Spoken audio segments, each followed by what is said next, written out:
başta söylendiğin sen mi ya men mi? Men yağır derdi koyun sen mi ya men mi? Bugün olsa ayrısalım yalanlık bal mı? İlk başta söylendiğin sen mi ya men mi? Men yağır derdi koyun sen mi ya men mi? Bugün olsa ayrısalım yalanlık bal mı? Halas etmeni sevgilim, sevginin derdinin. Halas etmeni sevgilim, sevginin odunun.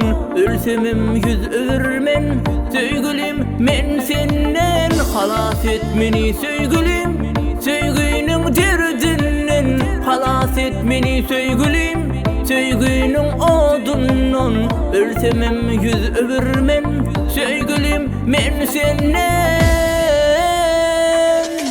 İlk başta söylendiğin sen mi ya men mi? Men yağır derdi koyun sen mi ya men mi? Bugün olsa ayrısalım yalanlık bal mı?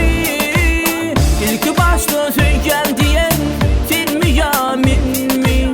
Men yağır derdi koyun sen mi ya men mi? Bugün olsa ayrısalım yalanlık bal mı?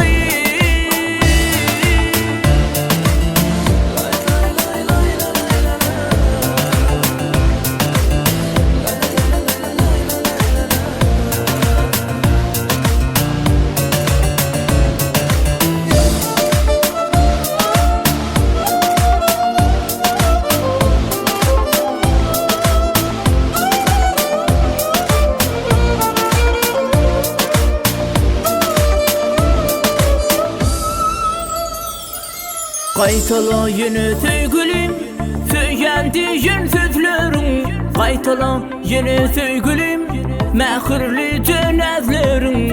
Göresim gelger gülüm seni her gece gündüzler. Kaytala yine sevgilim, söylendiğin sözlerin. Kaytala yine sevgilim, mehirli cenazlerin. Göresim gelger gülüm seni her gece gündüzler. İlk başta söylendiğin sen mi ya men mi? Men yağır derdi koyun sen mi ya men mi? Bugün olsa ayrısalım yalanlık bal mı? İlk başta söylendiğin sen mi ya men mi? Men yağır derdi koyun sen mi ya men mi? Bugün olsa ayrısalım yalanlık bal mı?